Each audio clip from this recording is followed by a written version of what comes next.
If Paul could date his best friend's sister, he would win $1 million. There was just one problem. My name is Patience. Welcome to Etanalog. Paul had been in the university for only a few months, but there was one thing his friends had already learned about him. Talking to girls was not his strength. Paul was 19, and whenever a girl he liked was around, he could suddenly forget how normal conversations worked. That was why his friends called him Shy Guy. The nickname started as a joke, but it stayed because it was true. Paul had 3 close friends. David was 20, and almost everything about him was different from Paul.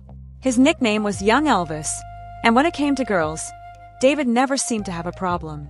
He could meet a girl today and somehow have her number before Paul had even decided what he wanted to say to her. Then there were the 2 Johns. Since calling both of them John quickly became confusing, everyone called one Big John and the other Lens. Big John was the kind of person who could turn almost any conversation into a conversation about money. If someone talked about relationships, Big John could somehow bring up money. If someone talked about school, he could bring up money. And if someone complained about being broke, that was when Big John became very serious. Lens was different.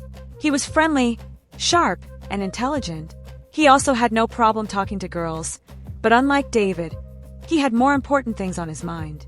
Lens was helping to train himself through the university, so he knew how to enjoy himself without forgetting why he was there. And then there was Paul, the shy guy. All 4 of them were in 100 level, and despite how different they were, they had become very close. There was also one person who spent a lot of time around them. Her name was Anna. Anna was Muslim, kind-hearted, friendly, and she seemed comfortable around the group. She could talk with David, joke with Big John, and have long conversations with Lens. But with Paul, things were different. They barely talked. Paul didn't think much about it. He liked Anna, or at least, that was how he understood it in his own head.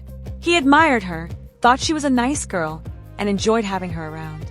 But Paul had felt that way about different girls before, so he never gave it much thought. And Anna never gave him a reason to. Whenever she came around, she behaved like she was simply there to spend time with everyone. What Paul didn't know was that Anna had a reason for being around them so often. And that reason was him. But Paul had no idea. His attention was somewhere else. On Precious. Precious was David's older sister. She was 24 years old and a 300-level medical student. And Paul liked her. This wasn't the kind of feeling he could easily dismiss as simple admiration. Whenever Precious came around, Paul noticed. Whenever David mentioned her, Paul listened. The problem was that Precious was 5 years older than him. And worse, she was his friend's sister. To Precious, Paul was simply one of David's friends. She was friendly with him whenever they spoke. That was normal for her. Precious was playful, kind, and easy to talk to.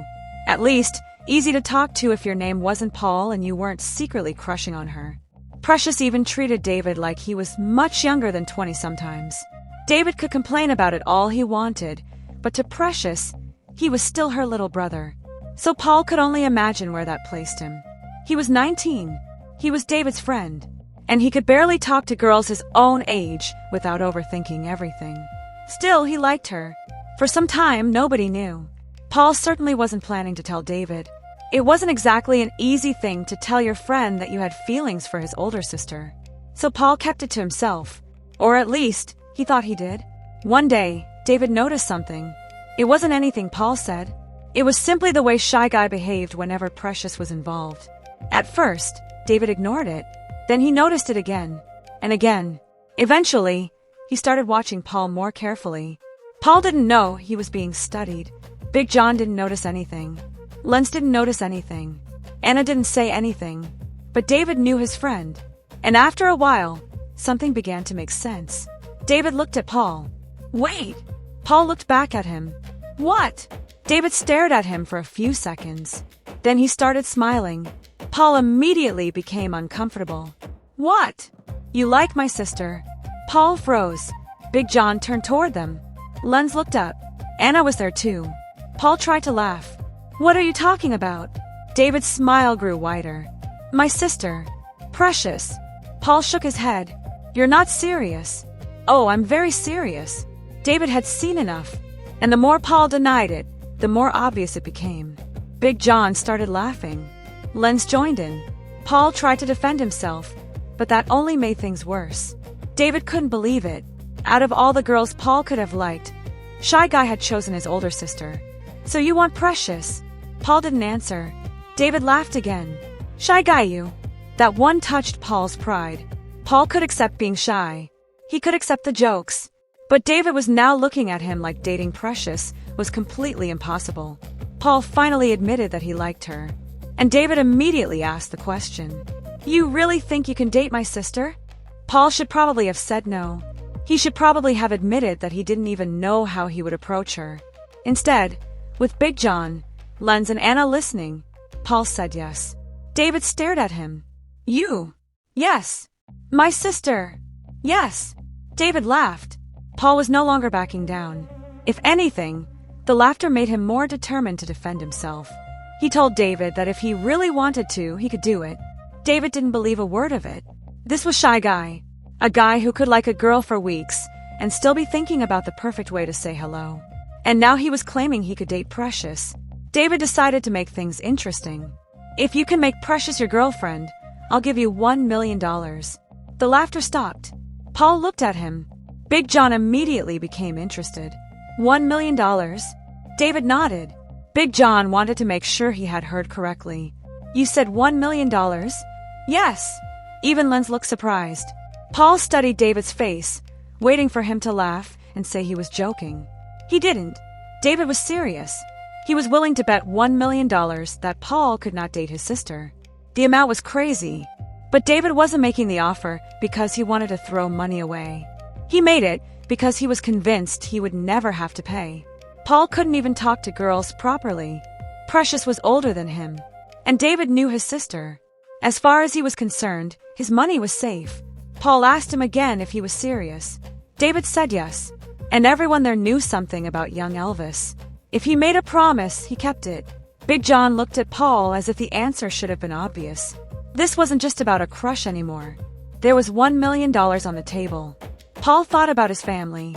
His father was already struggling to train him through the university, and Paul wasn't his only child. $1 million could change a lot. But the money wasn't the reason Paul wanted Precious. He already liked her.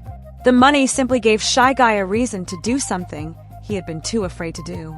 Paul accepted the bet. David smiled. Big John was excited. Lenz wanted to see how this would possibly work. Anna had heard everything. And just like that, Paul had somehow turned his secret crush into a $1 million challenge. There was only one thing left to do. He had to actually talk to Precious. Paul had accepted the challenge. Now he had to figure out how to do it. That was where the real problem started. Accepting a bet in front of your friends was easy. Walking up to a woman he had been secretly admiring and trying to make her his girlfriend was something else entirely. And Paul knew that. The next time he saw Precious, all the confidence he had shown David disappeared. He wanted to talk to her. He had already imagined himself doing it.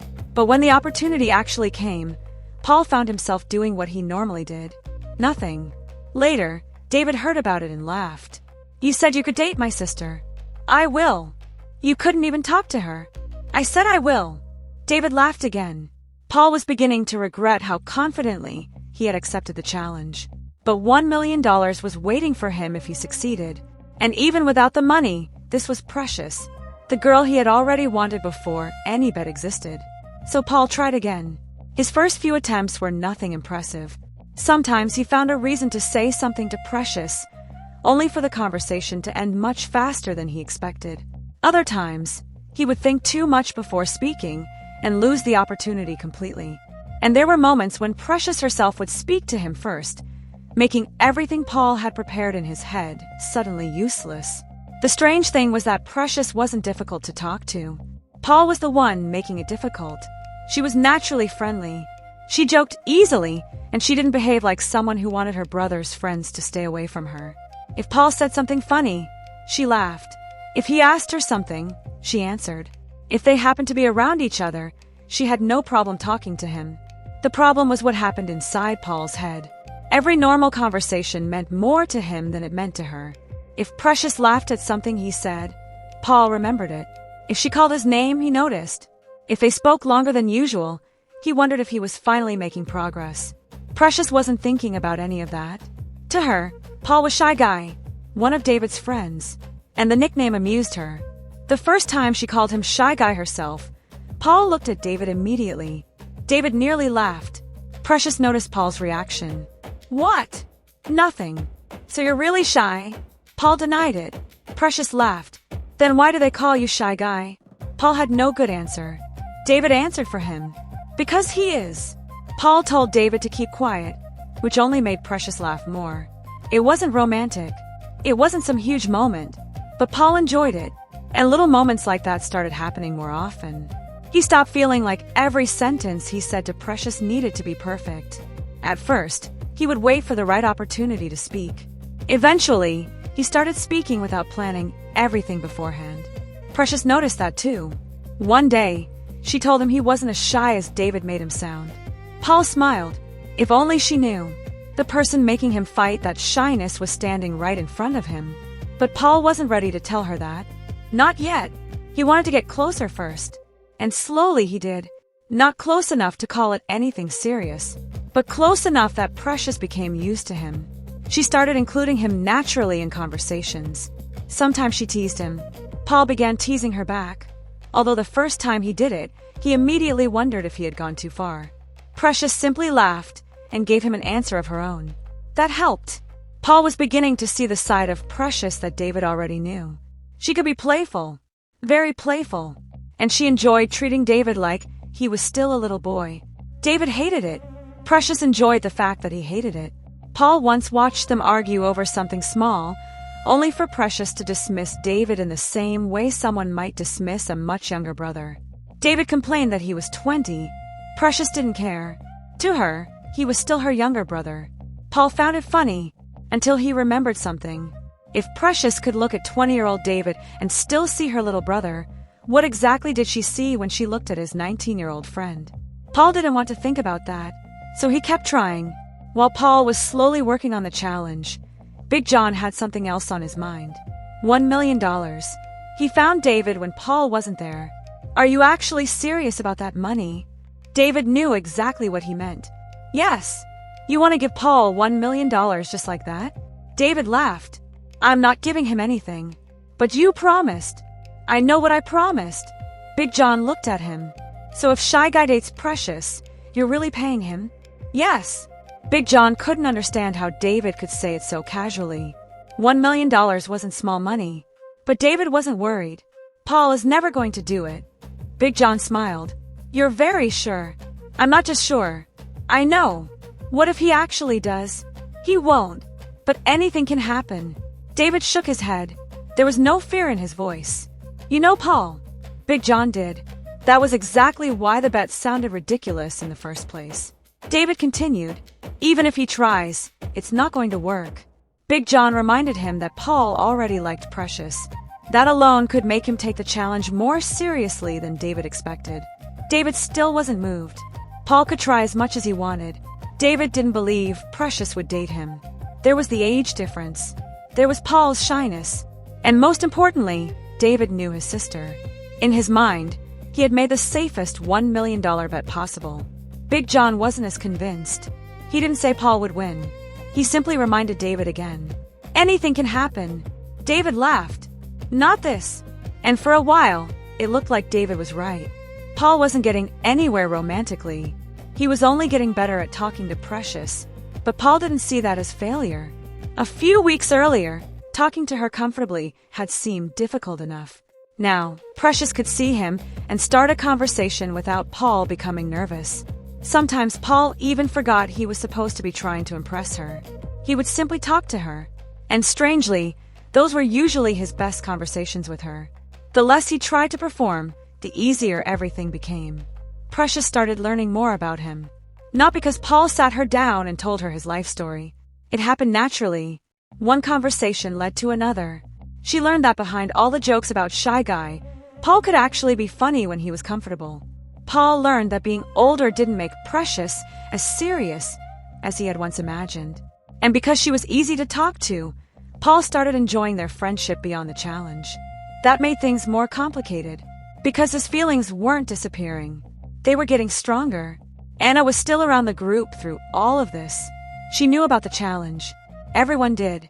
Sometimes the guys joked about Paul's progress. Big John was particularly interested whenever there was anything new to report. Lenz found the whole situation entertaining, although he was less obsessed with the money than Big John. David still treated the challenge like a joke Paul was taking too seriously. Anna usually listened. She didn't tell Paul to stop. She didn't tell him to continue. And Paul didn't think there was any reason she should carry their way. They still barely spoke. If Anna came around, she could spend more time talking to Lenz, David, or Big John than she did with Paul. Paul had no reason to read anything into that. Besides, he was focused on Precious. Then something changed. It was small at first.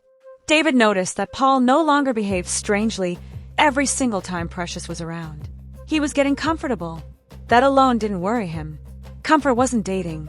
Precious was friendly with people. David knew that better than anyone.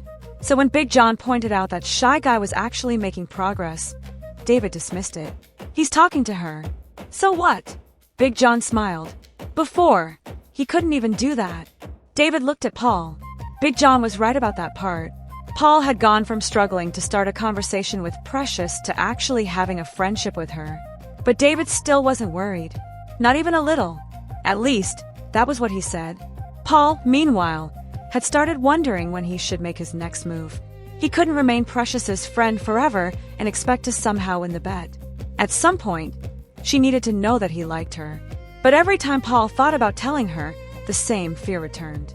What if saying it ruined everything? He had worked hard just to become comfortable around her. Precious now talked to him naturally. She joked with him. She was comfortable with him. If he told her how he felt, and she didn't feel the same way, all of that could disappear. So Paul delayed it, and delayed it again. David saw that, and became confident all over again. This was the Shy Guy he knew. Paul could get close. Paul could talk. Paul could make Precious laugh. But actually telling her he wanted to date her? That was different. Then one day, Paul and Precious ended up talking much longer than usual. David was around. At first, he paid no attention. Then he noticed they were still talking.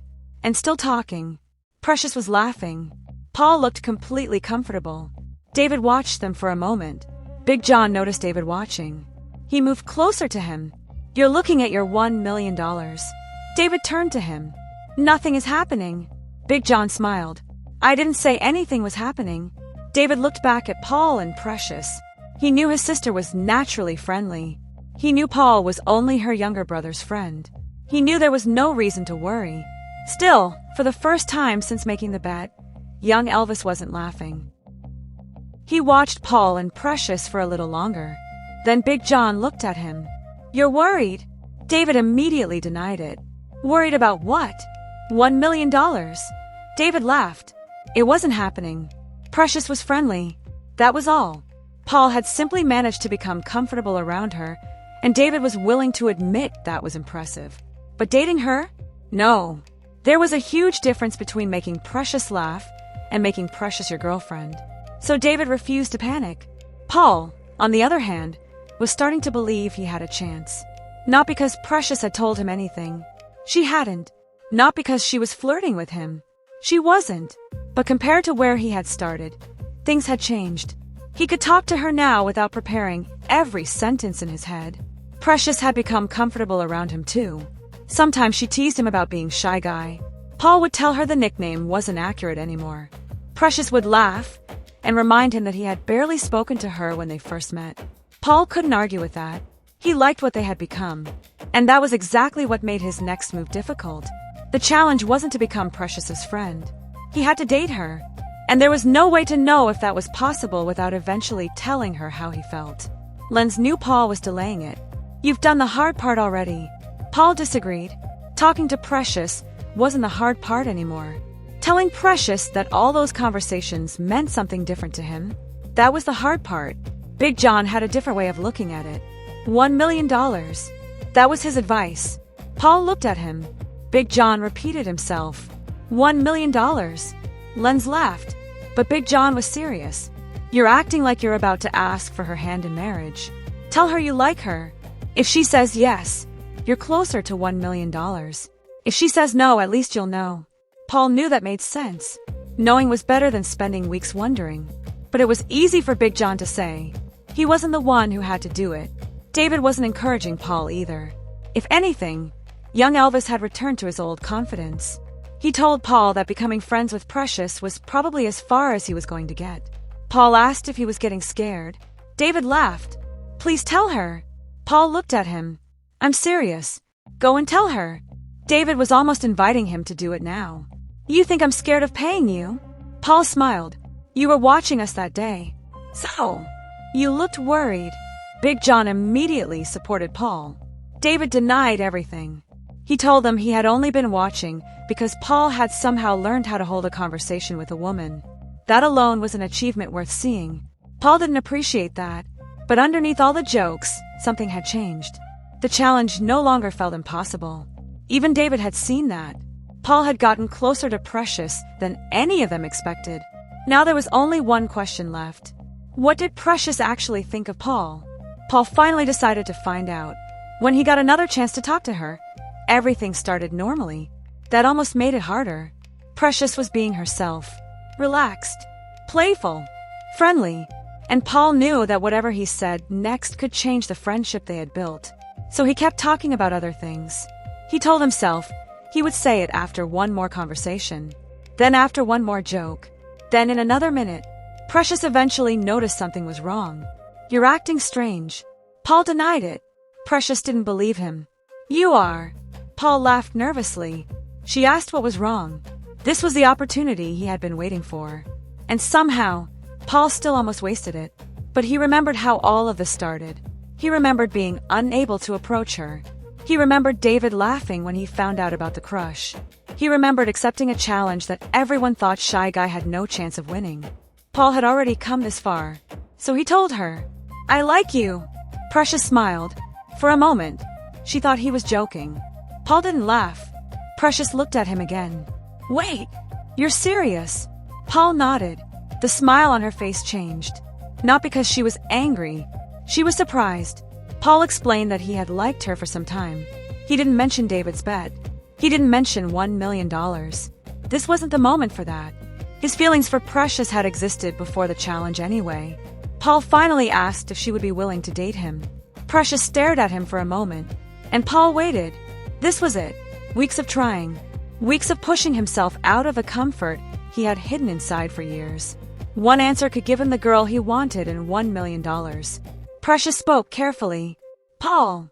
The moment she said his name like that, something inside him already knew. She told him she was sorry. She liked him, just not in the way Paul wanted her to. Paul stayed quiet. Precious didn't want him to think he had done something wrong. She genuinely enjoyed talking to him. She liked the friendship they had built, but that was what it was to her. Friendship. Paul asked if there was any chance she could see him differently. Precious hesitated. Then she gave him the answer he needed, even if it wasn't the answer he wanted. No. She wasn't harsh about it. She didn't laugh at him. She didn't embarrass him. If anything, the kindness made it harder. Precious told him she was really sorry if she had hurt his feelings. Paul said it was fine. It wasn't completely fine. But he wasn't going to blame her for not feeling something she didn't feel. Precious had never promised him anything. She had never told him she wanted him. She had simply been kind to him. Paul had hoped that friendship could become something more. Precious didn't. And that was the end of the challenge. Shy Guy had lost. When David eventually found out, his reaction was exactly what everyone expected. He laughed. Not because Paul had been rejected. David wasn't trying to mock his friend for that. He was laughing because the $1 million he had briefly started thinking about was safe. I told you. Paul wasn't in the mood.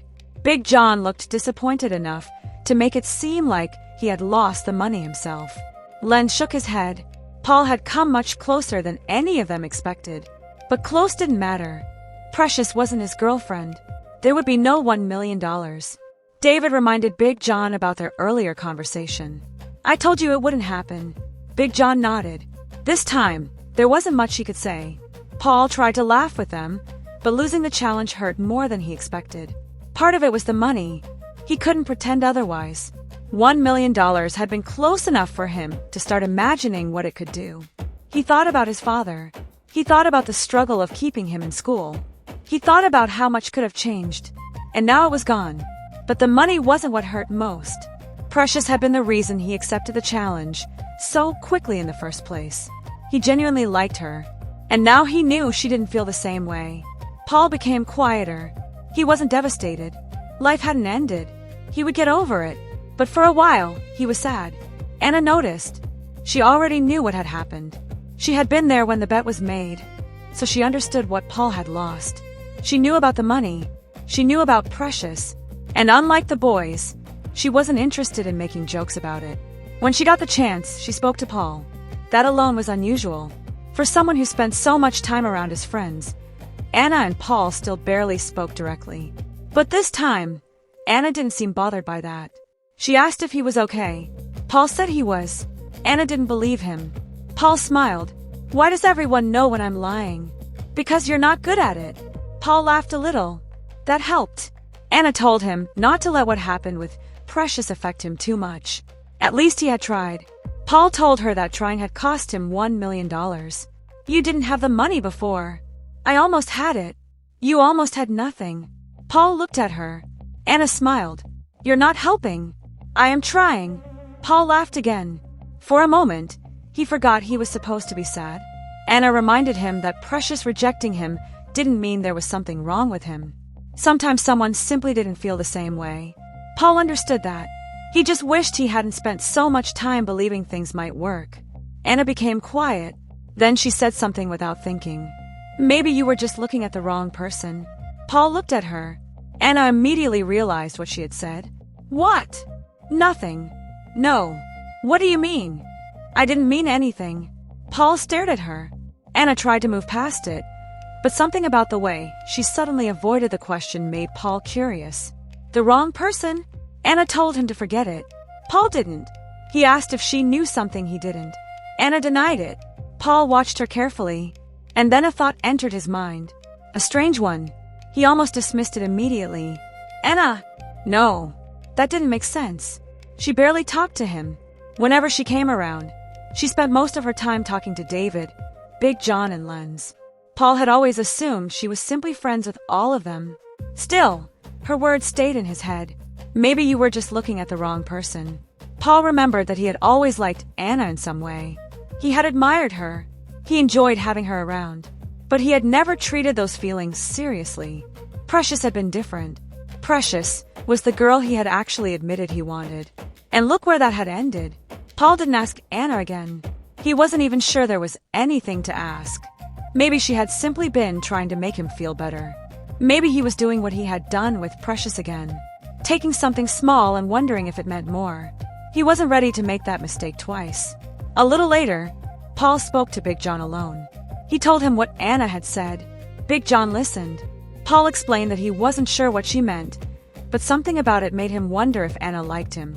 Big John stared at Paul. Then he shook his head. Shy guy. What? Have you learned nothing? Paul frowned. Big John reminded him of Precious. He had spent all that time wondering if Precious might like him because they had become close. He convinced himself there could be something more. Then he finally asked, and there wasn't. Now, one conversation with Anna had Paul thinking about another girl. Paul tried to explain that this felt different. Big John wasn't interested. Forget women. Paul laughed. Big John didn't. I'm serious. Of course he was. This was Big John. Focus on making money.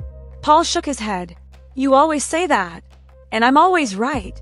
Big John reminded him that a few days earlier, Paul had been chasing Precious and dreaming about $1 million. Now he had neither Precious nor the money. Paul couldn't argue with that. Leave women alone for now. Make money. Finish school. Enjoy your life. Paul smiled. Maybe Big John had a point. Maybe he was thinking too much again. Maybe Anna didn't like him at all. And after what had just happened with Precious, Paul wasn't interested in finding out anytime soon. What neither Paul nor Big John knew was that Anna had heard them. She hadn't meant to listen, but she heard enough. She heard Paul tell Big John what she had said. She heard him wonder if she liked him. And she heard Big John tell him to forget about women. Anna said nothing. She didn't walk over to explain herself.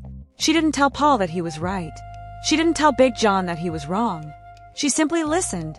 And for once, the girl who always seemed comfortable talking to everyone had nothing to say. Paul walked away, still unsure whether Anna had meant anything by those words. Anna watched him go, knowing exactly what she had meant. But Paul didn't know. Maybe one day he would.